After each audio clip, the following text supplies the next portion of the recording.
Guys, thank you so much for coming, and it's going to be very informative. This is a very interesting topic that affects us all. Oh my God, some more than others, depending on how far you sit back at, I guess. But it's really a serious issue, and I'm so glad you guys are willing to come here and talk about it, and are so active doing something about it. Like, just talked to somebody, and they were like, "Wow, this is so funny. Like, what could we possibly have to do?" So this is great. And everybody probably already knows, this is Hamid. Esteban. And do you want to just say our names, go around? I'm Cameron. Cameron, and my name is Deborah. Brian. Hi, I'm Patty, and I'm doing a live stream. I'm Eric, and I'm a writer for Venice Beach at My name is Mike. I've been to a couple events, like last year I came to one. We camped outside, and I came to see what it's all about. So. Sherry. Barry. Is anybody else warm? Should I open the window, or is it? It's warm.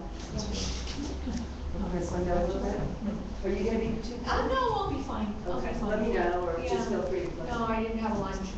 Supposed to be 81 Wow, craziness. Okay. So we'll get things started. First of all, does we have a flyer? There's just a lot of great information in this flyer. You know how to get involved with what we do. My name is Esteban of the Stop LAPD Spying Coalition. We're a group of people who started working. I've only been around for about a year, but Hamid started this group in the spring of 2011. For a lot of the mobilizations that happened in that year. And we're committed to fighting and stopping the LAPD's Special Order 1, which is a local version of a national initiative called Suspicious Activity Reporting, which is a part of a larger state surveillance apparatus. I started becoming concerned about state surveillance, state repression, for a number of reasons. My family's from Argentina. My dad fled the dictatorship, generals, and it was a military coup where somewhere between 30,000 and 100,000 people ended up being kidnapped, disappeared, tortured, executed, et cetera, et cetera. My dad came in 1977 to the United States because of that situation, and I think it's important to note that the idea of it happening here is very real, especially when we look, let's say, in Argentina, Brazil, the rest of the world, those people that did it were trained here. So I began, getting concerned with what state repression means and state violence means, particularly on a personal level in 2009 and 2010 during the student movement at UC Berkeley. And that's where I kind of came to this conclusion that the state is not neutral. It's not a neutral actor. It has certain interests to preserve a certain kind of social order. So what does that mean? We wanted to use the example of gentrification. Is anybody familiar with the term gentrification? Maybe somebody can give me a definition, a working definition of what, especially at this room, which seems like an activist-heavy crowd. Maybe somebody can raise their hand. And It's kind of like where, I'm just guessing here, where they kind of buy property, build it however they want, and force people out because they can't afford it. Exactly. Gentrification means the buying and renovation of houses and stores in deteriorated urban neighborhoods by upper or middle income persons. It's the gentry. That's where the word gentrification comes from, right? Or gentlemanly.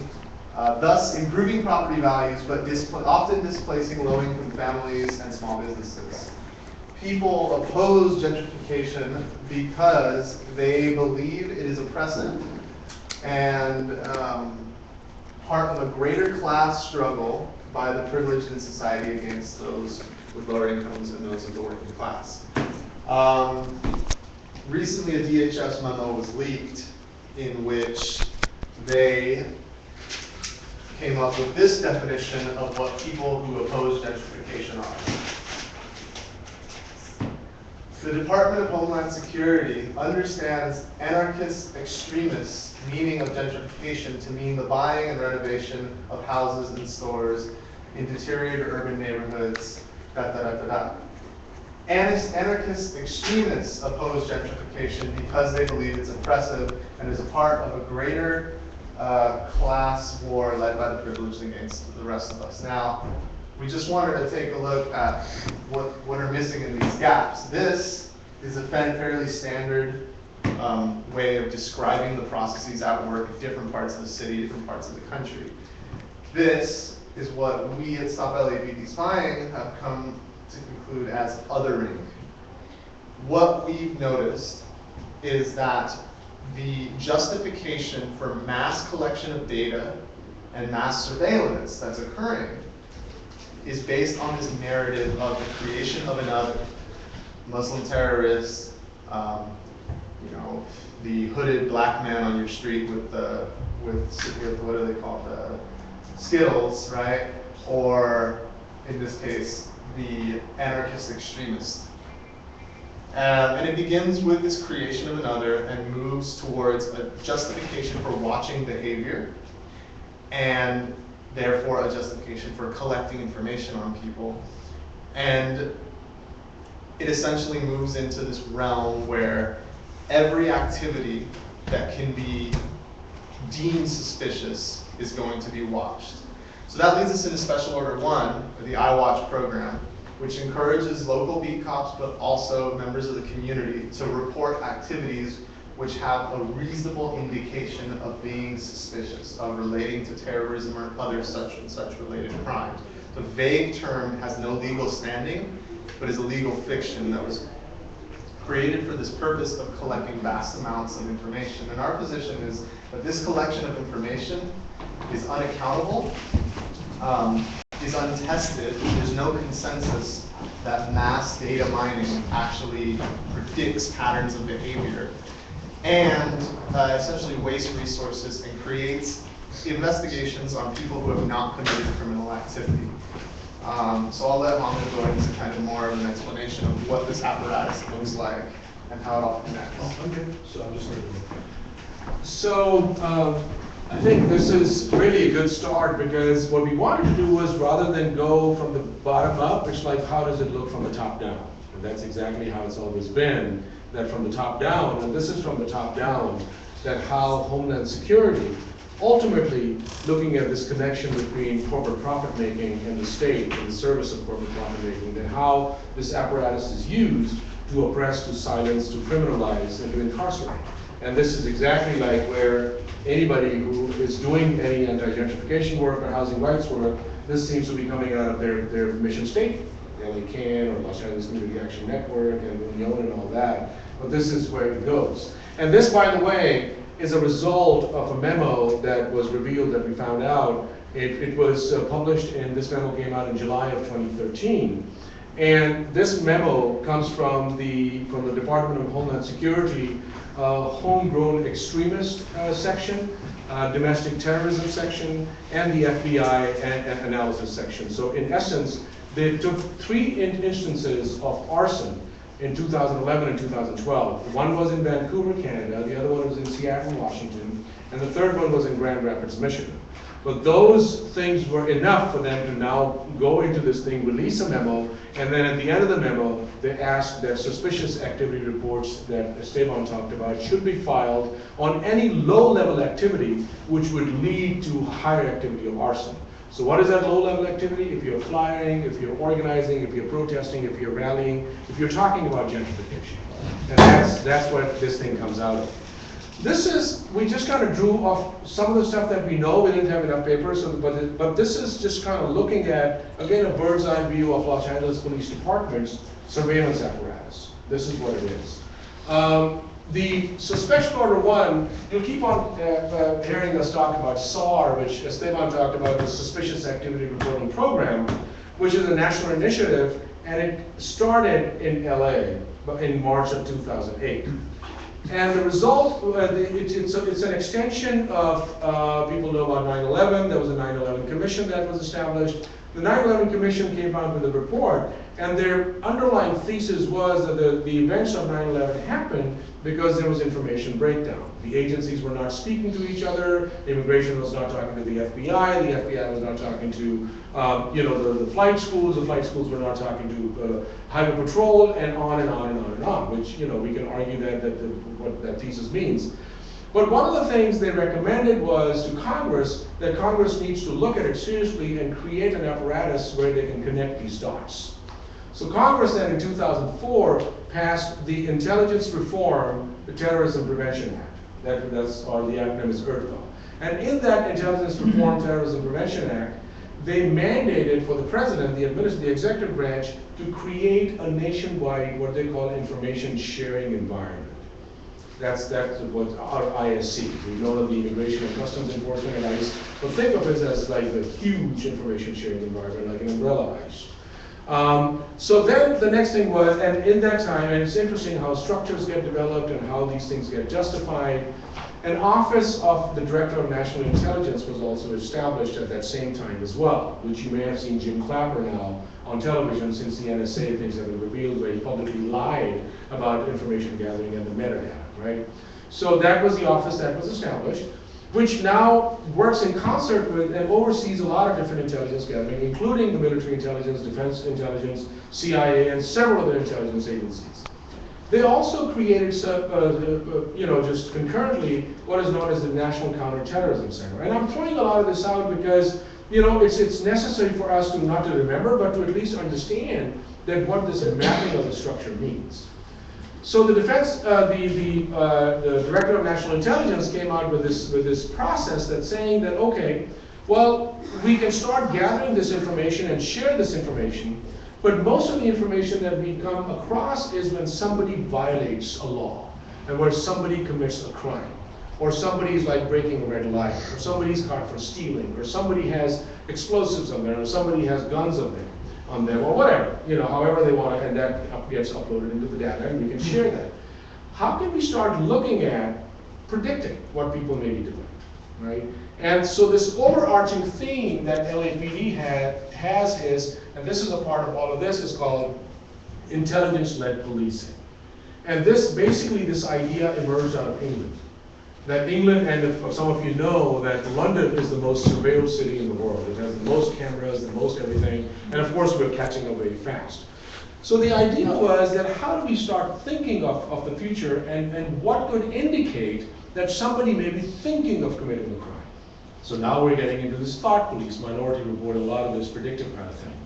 So then they came up with this thing that, okay, let's come up with this program called suspicious activity reporting, that if an activity is observed, right, and that may indicate that it is suspicious, then that needs to be going into the data gathering as well. And the defined suspicious activity, and I want you to stay with it, it's observed, and I quote, observed behavior reasonably indicative of pre-operational planning of criminal and or terrorist activity. So now let's break it down.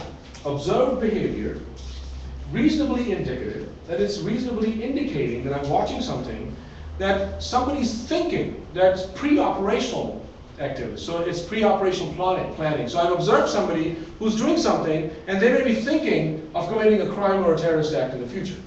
So that's how they fully, this is how our government works. They define it like that. We've spoken to several people, they've never heard of reasonable indication. There's no such, within the legal jargon, it just came up. It's completely vague, overly broad, and has no meaning at all. But what they listed was, they listed several activities that, if observed, would reasonably indicate that somebody's thinking of committing a crime.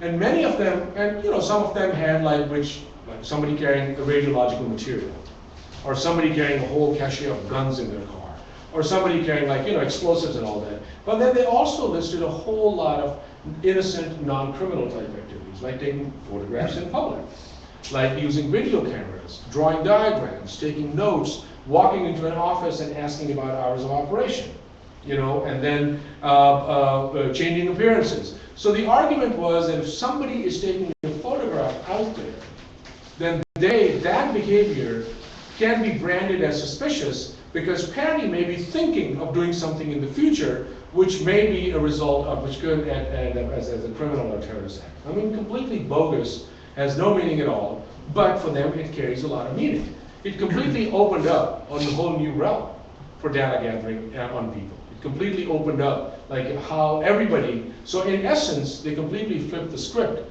on innocent until proven guilty, because now all of us are guilty until proven innocent. So completely flip the script on that. So let's kind of bypass, let's not even look at Fourth Amendment or anything at all, because this is where, and there's so much national security exemption that they take. And the way that operates, so this is how they define that. And of course, lo and behold, in his legacy, Bill Bratton, who's the former chief of the LAPD, who's now back in New York Police Department, who came from NYPD, was the head of the Boston Police Department, the only cop that at least I know who's been a chief of 4 different departments: Boston Police Department, New York Transit Department, New York Police Department, LAPD, and now back as a commissioner of NYPD, right? So this is his 5th assignment. He decided, and he was also a part of the development of this program. He was a co-chair of the International Association of Chiefs of Police. And he decided that LAPD would be the launching pad for this National Suspicious Activity Reporting Initiative.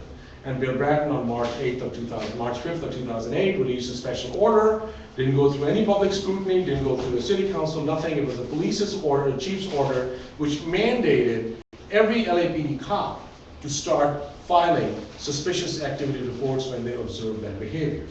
And the way that system works is that you're out there taking a photograph, you're observed, they'll either stop you, ask questions, or follow you, or however they want to get information. Or even if they don't, they'll still fill out a suspicious activity report, now a secret file, unbeknownst to you, completed.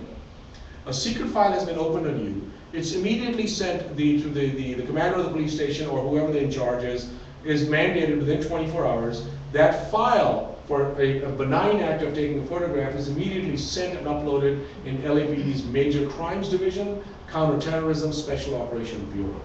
So now you've never done anything wrong, and all of a sudden your information is uploaded into this database. Over there, and this is how the pattern takes, over there it's supposed to be vetted within 24 hours. And from there, it is sent to these centralized hub and spoke systems called fusion centers. I mean, the language is very interesting too. Department of Homeland Security, fusion centers, predictive policing. You know, there's a whole culture of sensationalism plays out as well. And fusion centers are these actual centers, spy centers, buildings amongst us. There are 77 or 78 around the country. And one of the largest one is in Norwalk, in East Los Angeles County, and some of us were there. We held the first action there in December of 2012, and that was the first action ever that we literally shut down the fusion center. They had a lockdown. And in the fusion center are anywhere from U.S. military, the CIA in LA, the FBI, Department of Homeland Security, the U.S. Attorney's Office, LAPD, the Sheriff's Department, and private contractors. So in the Fusion Center, all this information is uploaded in what they call the information sharing environment, and from there it is accessed by 18,000 local law enforcement agencies around the country. Every tribal police, campus police, transit police, every federal agency, not limited to Homeland Security, the FBI, even agencies like Department of the Social Security Administration, Wildlife and Fisheries, Housing and Urban Development, DMV, everybody has access to this thing, and of course, the private contractors have full access to this as well. And through the National Counterterrorism Center, which I mentioned earlier, this information is shipped over to foreign governments too. So that's how the apparatus works, and that's how the flow of information works as well. The catch is that you have this is one of those policies, one of those very rare policies that you can't even file a FOIA or a Public Records Act to find out if you are in this SAR database. You need a court order. If you go to LAPD and you ask them about something else, they'll say, well, we'll look it up, we'll let you know. This, they will not, you need a court order to do that. So you have no idea whether you're in the SAR database or not, right? And it's more recently, we've been getting information on this thing, where the Inspector General of LAPD did an audit, and it was a pretty lame audit, I would say. It was more of a memo, and not even a real audit. But what it revealed was that they took a race sample, a 4-month race sample of all the SARs that have been filed. And in that 4-month race sample, what they found out was that 82% of those SARs were filed on individuals and groups identified as non-whites, and the largest number of those SARs were in African Americans. So now think of COINTELPRO, because we always want to talk about it that this is not a moment in time, but a continuation of history. The counterintelligence program in the 50s, 60s, and 70s.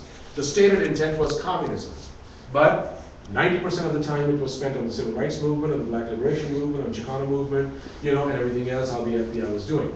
LAPD's own red squads, and they were all covert and illegal, right? So now again we have the same issue of racial profiling, and what is very alarming for this community is that the sample that they took, 46% of that total sample came from the West Bureau, which is Venice, Mar Vista. So there's clearly numerical statistical evidence now from the Inspector General of LAPD that there's blatant racial profiling going on in these communities. It didn't come out of South Central Los Angeles. It didn't come out of East LA. It came out of these communities. This was the sample that they were using. So I want to say that because it actually raises the bar for this community that what are we going to do about it? Because it is a challenge. Like, wait a minute. There's LAPD saying that there's blatant racial profiling going on amongst us. So that's where this thing is. The Government Accountability Office just released an audit, well, not just in March of 2013, released an audit of the National SAR Initiative. And they came back that what started in March of 2008 has now been adopted by 14,200 local law enforcement agencies. Out of the little over 800,000 local cops, 295,000 have already been trained. Every federal agency is a part of this thing. It is now in 46 states, in 2 US territories, and Washington, DC. So you can understand that what started here in LA is this massive apparatus now which has been adopted, and it's basically all speculative policing. So that was one of the reasons that the Stop LAPD Spying Coalition came into existence, that, and we were talking about NSA and all that even before Edward Snowden revealed that, but yet, for us it was critical because as organizers that how can we build a movement? We have a long history of that. And that long history also goes to show, and I would on a personal level say that I myself, we failed in taking notice of this thing. We failed in building a movement. We failed in incorporating this thing that the LAPD Red Squads were there to discredit, dismantle, disrupt, and neutralize movements for social justice. That was the purpose for COINTELPRO. At one point, LAPD, in the 70s, the Red Squads in the Public Disorder Intelligence Division had 2 million documents, 55,000 files, over 200, and this is all documented, over 200 nonprofits were infiltrated, okay? Every city council member, Xavier Orlowski, he's the supervisor now, and he's retiring, he was a council member at the time. Every city council member's office was infiltrated. Tom Bradley, I think was the first black mayor in LA, his office was infiltrated, and not was it infiltrated, it was also revealed through documentation that the information that they were gathering, for example, when Tom Bradley was talking to UFW organizers around the grade strikes and everything else and the gallows strikes, that information via the LAPD was being shipped to this group called Western Goals Center out of San Francisco, which is an extension of the John Birch Society. So, and this is again, this has been written, this has been documented, it came out in the court documents. And not only were they gathering information, they were sending all this information to the far right, and then the far right, and building on that history. So I think when we look at this thing, we cannot forget that there's a very deep corporate interest in this thing as well.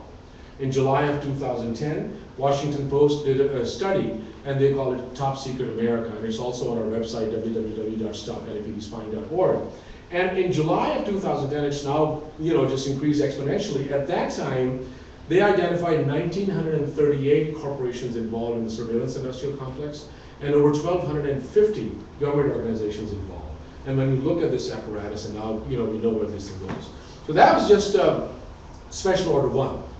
And I'll stop right here. I'll finish in a couple of minutes, otherwise we'll be here all night long.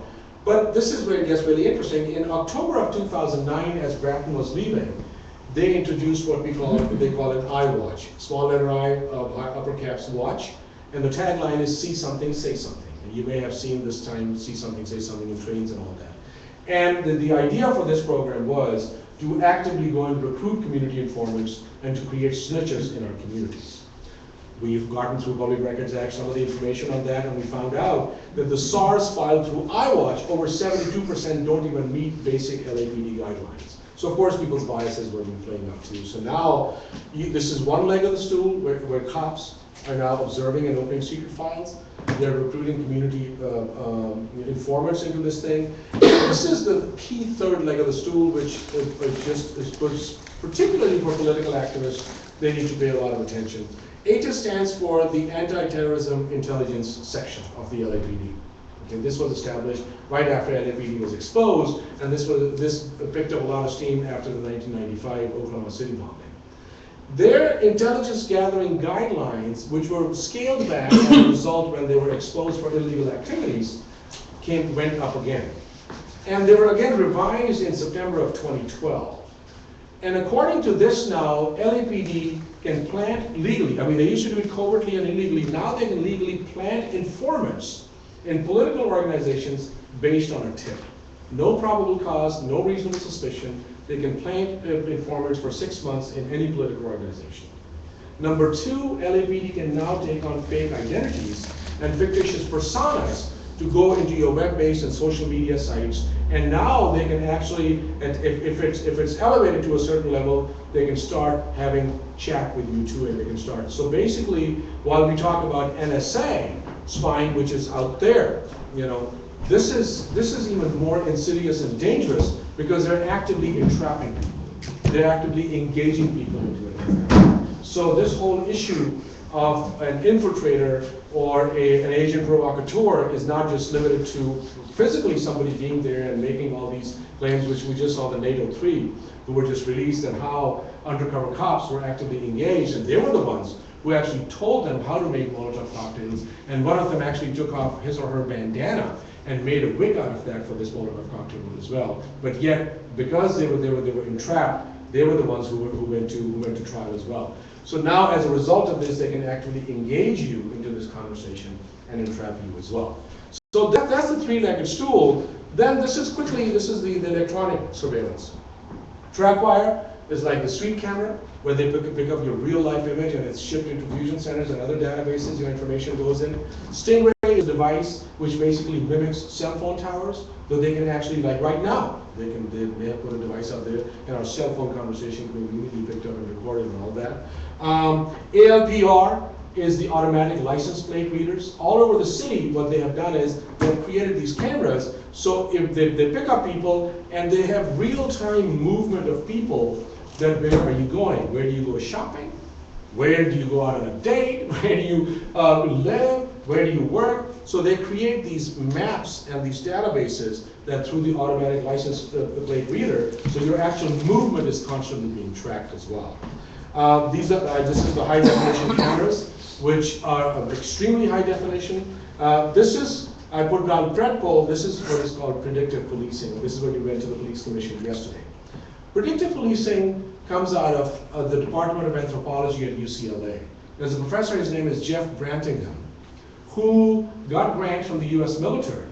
And it's also very interesting that it's always a Department of Anthropology, and some of us who come from colonized places, I grew up in Pakistan, it was also anthropologically because we were inferior or something. So obviously some shit comes out of anthropology as well. So predictive policing is a model which they say is that it uses business analytics and diagnostics and computer models and computer programming to put in previous crime data, like of this neighborhood, which then through algorithms and computerized models spits out that where crime will happen. So it's actually that they're predicting where crime will happen. A lot of concerns about it. I mean, people would say, well, crime has happened, we're trying to prevent crime, what's wrong with it? Well, number one, the biggest issue about this thing is that a lot of this crime, for example, let's say on the street, low-level crime, marijuana. Let's look at drugs for example, right?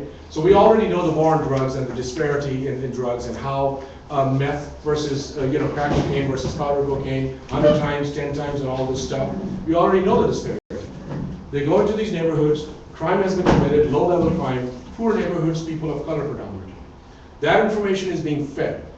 They're not going to go behind gated communities. That information is being fed, it increases, it creates this whole database. So in essence, what it does is it's also being called this continuous feedback looping of injustice. that these communities then become occupied zones because constantly these cruisers are being sent.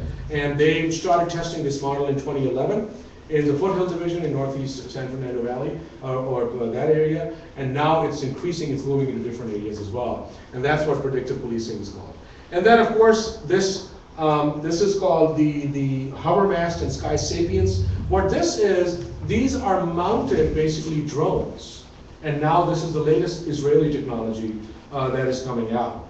That what this is now, they're introducing that in actual Harbormaster and Sky Sapiens for crowd control. Then how they would be using these. The big issue that was raised was as a result of that, okay, how would it violate, and John is here, so he may be talking, he knows more about the Fourth Amendment issues, that how would it violate, what will happen. But this is how, so, and there are several models of drones. I mean, drones range anywhere from as big as a 737 to as size of a small size as well. But this is the technology where it's going. Then this is the Joint Terrorism Task Force that LAPD is very much a part of, which is FBI, LAPD, the Sheriff's Department and all that. JERIC is the Joint Regional Intelligence Center, or which is also this is the structural name for the Fusion Center in Los Angeles, and this in Norwalk, and this is where all our information is being uploaded. So in essence, and I put on U.S. military because very actively LAPD is involved, and some of you may have seen that in January of 2012, 26, 27, 28, LAPD did joint military exercises over downtown Los Angeles. And it was really an interesting scene that they had all their jets going and the helicopters and there's military, Marines, LAPD. And just in 2010, there were 70 Marines, 2010 or 2009, there were 70 Marines that were assigned to LAPD who then learned urban guerrilla counterinsurgency tactics from LAPD, who were then sent to Fallujah and Anbar and Afghanistan as well. LAPD also has documented history of training paramilitary squads from El Salvador. So LAPD overall is more or less, I mean, rather than a police agency, it is more a highly militarized counterinsurgency force that is got tactics, you know, in and out of wherever they go. So that's what it is. So the question is, and that's where we'll end, and we'll talk about it more. Then where is it going? And our very basic analysis, and I would love to hear your thoughts about it too. Number one, that we cannot leave out corporate profit making, because surveillance industrial complex is much more infinite than the military industrial complex, because there is no end to sight. The war on terror has no end. It has no end at all. I mean, like, they keep on opening new fronts. So there's a tremendous amount of money, and I've already told you about the Washington Post study. And now, and these are, by the way, Sky Sapiens are all Israeli, so there's a lot of Israeli, and it's very interesting that when you draw comparisons, like these trapwire technology came out of a company that was started by Richard Hell. Anybody know who he was? He was in the late 80s, he was the director of CIA. And the who's who is on the board of directors. What's really interesting is when you compare that with the Israeli stuff as well, a lot of their companies and their board members and people who are running it come from a very super secret IDF section, which is called Section 8200. Section 8200 of the Israeli Defense Forces is an equivalent of US's NSA. So it's this revolving door of people who are coming and making our lives miserable, criminalizing us, and then of course they go and make a lot of money on that as well. I mean, the whole lobbyist thing. Of course, racial profiling and profiling of people, folks, and people of color and whoever, like, you know, that gives them an unprecedented, you know, tactic and authority to do that. In unlimited amount of data that they're gathering in us. It's interesting that the two core concepts of this is data mining and behavioral surveillance. And both have been seriously questioned by the National Academy of Sciences, because they came out with a report in 2008 and saying that these just don't work in counterterrorism. Data mining can work in consumer fraud or direct mailers, where there's known habits. But they're using it. Behavioral profiling is completely speculative. That behavior is being so relative, but that's how they're anchoring this policy in. And policing tactics. Because, you know, now and again, John can explain that more, that probable cause comes out of the Fourth Amendment. It was watered down to reasonable suspicion standard. And now this language of reasonable indication, and that's one of our biggest concerns. Because reasonable indication is now slowly being legitimized. People's information is being gathered. And who knows? Who knows? Maybe, you know, they've already started stopping people. They are, I mean, now, as a result of some of the SARS that we have gotten, I mean, like, you know, we know of a couple of people who were actually this young man, undocumented, in East LA. He was out for a jog. He stopped to take some photographs of a mural, and next thing you know, he was on the hood of a cruiser, and they had taken his camera. So people are being stopped and even detained as well. We had another fellow who had gone to the LA library, so Lon Rushdie was speaking, and he took out his camera and started taking photographs. Others were taking it too. He was the one who was detained. And it turned out that the coalition released a people's audit. There are some stories about that as well. So now it's gone to that step, that reasonable indication they're stopping people. And who knows when we get arrested and convicted and incarcerated. So I think this is a very serious concern to a lot of us. So, Mr. Evans, you have a comment? And I just want to add onto this idea that this is a continuation of history. On the other side of that coin is that as big and as scary as this is, they can be fought. COINTELPRO was destroyed and exposed because 3 or 4 people broke into an FBI office and leaked those documents. The Red Squads failed because in the 1930s we had the largest labor movement in the history of the world that created the best standard of living in the world for a certain time. This COINTELPRO failed and the civil rights movement exploded. So, you know, the other side of the coin is as bad as they've been, you know, as big as they are, they can fall really hard. And nobody thought the Soviet Union and the Stasi intelligence service would collapse, and it did. And this can too, as long as there are people willing to stand up. And I think the whole premise of this conversation is that I mean, we've been organizing, the idea is not to spread any paranoia. But the idea is to, number one, to do a reality check. Number two, to share information, which is like, you know, substantive, substantiated, documented. And number three, to take action.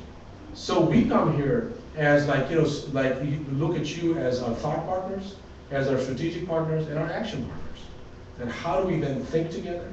How do we strategize what to do about it? And how do we take action? And do it collectively, and that's the whole idea of the coalition. Yes, sir. I've been asked to come out on the Venice boardwalk and photograph LAPD tactics against homeless people and other, whoever happens to be in their way when they come do their sweeps. It hasn't happened. I haven't gone out quite and done that yet. Oh, it's fun, you gotta come. It's your last, we just did it on Friday. You just did it on Friday, huh? Okay. And I think John will be talking more about it too, about knowing your rights and all that, or what you can do and all that, so yeah. Absolutely. Well, I get some counseling for it. Anyway, but I'm just curious, you know, tying that into this whole picture, because, you know, when there you have, you know, the homeless are sort of become a symbol for the gentrifiers. Absolutely. You know, who want to come in and clean up the neighborhood, but I keep saying, like, well, yeah, you clean up this week, next week, new crowd. You know, these are the runaways of LA who are going down to the beach. I mean, give you an example that ACLU of Northern California released about 1,800 SARs, and we were surprised that the infusion centers released them. And we're going to be uploading those on our website as well. We've been doing a lot of analysis. And there's stories like a college professor in LA, out there on a field trip, taking photographs with students. Next thing you know, gets stopped, gets questioned, and then his name is uploaded in Joint Terrorism Task Force databases. A college professor, a group of young students from Brentwood High School, out there taking photographs. They end up in Joint Terrorism Task Force. A Guatemalan immigrant wants to send a video to his family. He ends up in Joint Terrorism Task Force. A group of Chinese people doing a state visit at the DWP and kind of just like, you know, asking questions. Their names end up in the Joint Terrorism Task Force. So it's again like, you know, I mean, it's, but yet, I think the question here is, and I really appreciate Esteban kind of lifting it like that, that again, on a very basic level, they're scared. I mean, because of movements for social justice and movements, people rise up. So these are the toolboxes. These are the different tactics that they're using in their toolboxes. Otherwise, because this clearly leads to racial profiling. This clearly invades our privacy. This clearly is a waste of resources. This clearly, on a cultural level, it creates a culture of suspicion and fear. We're looking at the iWatch. So it's all about fighting back. So I'm speaking too much. Yes? Anybody? Any comments? I like theater. Well, of course, you know, with the Occupy movement, you know, finding that people were getting raided on the days before the events, you know. Absolutely. So, you know, it's obvious that they're using this sort of, you know, I mean, it's funny because it's almost like everybody now sort of assumes, yeah, they have this total surveillance. They're already looking at everything, you know. And so, secondly, that, you know, where's the political will? I mean, because it's sort of like it has to, Congress has to cut the money. A president has to stand up and say this is not gonna happen. I'm not sure that that's gonna happen. I mean, we can run around and do our demonstrations, and we can go out and occupy, or occupy in like they did in Egypt. By the way, in a couple weeks, I'm showing a movie about that here. But, showing you the square, you know, where you had, you know, all the brilliant, you know, socialists and revolutionaries came out and occupied the square. And then, you know, it was just brutality after brutality, and intelligence network coming in, picking out who the leaders are and who, you know, who needs to be off. So I think And- what, I'm sorry to cut you off because I know there's other folks. Okay. So I think what we'll do is like, this is one of the things that we need to do today and do it shortly. That, you know, that what is our political will? What is our political will? How much of that political will are we willing to put out? How much of that our own political understanding of the system that legally we're not gonna find answers because courts have absolved themselves national security exemptions. And if legal issue was the answer, then after COINTELPRO, nothing would have happened because they've just completely changed their tactics. So it's gonna have to be legislatively, you know, we don't know where it's going, so it's gonna have to be the political will there.